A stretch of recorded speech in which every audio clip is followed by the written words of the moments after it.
देश में होगी सेक्स एजुकेशन की शुरुआत। सीजीआई चंद्रचूड़ की बेंच ने ऐसा क्या कहा कि होने लगी खुसर फुसर।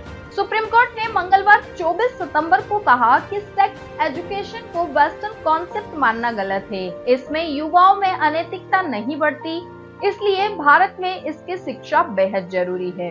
हेलो एवरीवन, स्वागत है आप सभी का आपके अपने चैनल जुडिशरी अड्डा में।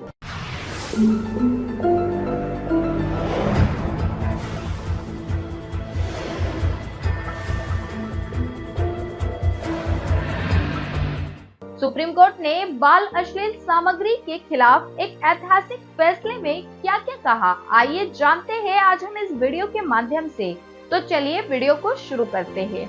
सुप्रीम कोर्ट ने मंगलवार 24 सितंबर को कहा कि सेक्स एजुकेशन को वेस्टर्न कॉन्सेप्ट मानना गलत है। इससे युवाओं में अनैतिकता नहीं बढ़ती, इसलिए भारत में इसकी शिक्षा बेहद जरूरी है। कोर्ट ने कहा कि लोगों का मानना है कि सेक्स एजुकेशन भारतीय मूल्यों के खिलाफ है। इसी वजह से कई राज्यों में यौन शिक्षा को बैन कर दिया गया है। इस विरोध की वजह से युवाओं को सटीक जानकारी नहीं मिलती, फिर वे इंटरनेट का सहारा लेते हैं, जहां अक्सर भ्रामक जानकारी मिलती है। सीजीआई डीवाई चंद्रचूड़, जस्टिस जेबी पारदीवाला और जस्टिस मनोज मिश्रा की बेंच ने मद्रास हाईकोर्ट के एक फैसले को खारिज करते हुए यह टिप्पणी की। कोर्ट ने सोमवार को कहा कि चाइल्ड पोर्नोग्राफी डाउनलोड करना और देखना पॉक्सो और आईटी एक्ट के तहत अपराध है। दरअसल मद्रास हाईकोर्ट ने कहा था कि अगर कोई ऐसा कंटेंट डाउनलोड करता है और देखता है तो यह अपराध नहीं है जब तक कि इसे प्रसारित करने की नियत ना हो। एक रिसर्च से पता चला है कि सही सेक्स एजुकेशन देना जरूरी है। महाराष्ट्र में 900 से ज्यादा किशोरों पर किए गए एक अध्ययन में पाया गया कि जिन छात्रों को प्रजनन और यौन स्वास्थ्य की सही जानकारी नहीं थी, उनमें जल्द ही यौन संबंध बनाने की संभावना ज्यादा थी। यह बहुत जरूरी है कि हम सेक्स एजुकेशन के बारे में गलत धारणाओं को दूर करना शुरू करें। इसके फायदों के बारे में सभी को सही जानकारी दें, ताकि हम सेक्स हेल्थ के नतीजों को बेहतर बना सकें। बच्चों के खिलाफ अपराध सिर्फ यौन शोषण तक ही सीमित नहीं रहते, उनके वीडियो, फोटोग्राफ और रिकॉर्डिंग के जरिए ये शोषण आगे भी चलता है।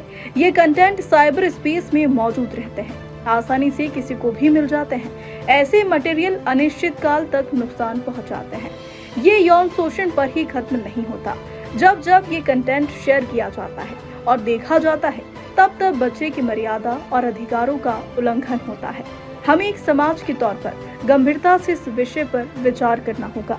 हम संसद को सुझाव देते हैं कि पीओसी एसओ एक्ट में बदलाव करें और इसके बाद चाइल्ड पोर्नोग्राफी शब्द की जगह child sexually abusive and exploitative material का इस्तेमाल किया जाए। इसके लिए अध्यादेश भी लाया जा सकता है।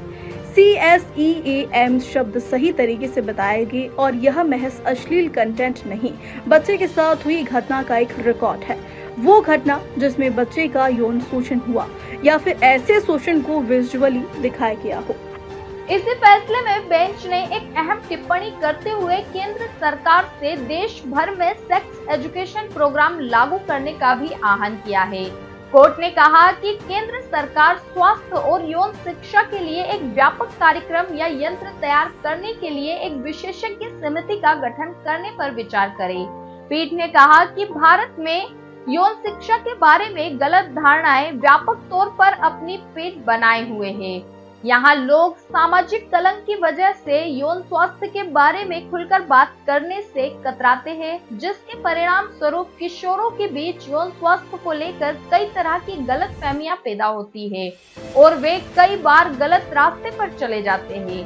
पीठ ने टिप्पणी की कि रूढ़िवादी समाज में माता पिता और शिक्षकों समेत अधिकांश लोग सेक्स पर चर्चा करना गलत, अनैतिक या शर्मनाक महसूस करते हैं। सीजीआई की बेंच ने इस दौरान झारखंड सरकार द्वारा शुरू की गई उड़ान योजना की तारीफ की है, जिसके तहत राज्य के किशोरों को किशोरावस्था में होने वाले शारीरिक और मानसिक बदलावों के बारे में जानकारी दी जाती है। इस योजना की शुरुआत साल 2006 में हुई थी। इस योजना को डेविड और ल्यूसिक पैकार्ड फाउंडेशन और झारखंड सरकार ने साथ मिलकर लागू किया है। कोर्ट ने इसके साथ ही यह भी कहा कि यौन शिक्षा न केवल प्रजनन के जैविक पहलुओं को कवर करती है, बल्कि सहमति, स्वास्थ्य संबंध, लैंगिक समानता और विविधता के प्रति सम्मान सहित कई विषयों को भी शामिल करती है। अब तक के लिए बस इतना ही। फिर होगी आपसे मुलाकात ऐसे ही डेली लीगल अपडेट्स के साथ। अगर आपको जानकारी अच्छी लगी है तो चैनल को सब्सक्राइब और वीडियो को लाइक जरूर करें। जल्दी मिलेंगे अगले वीडियो में।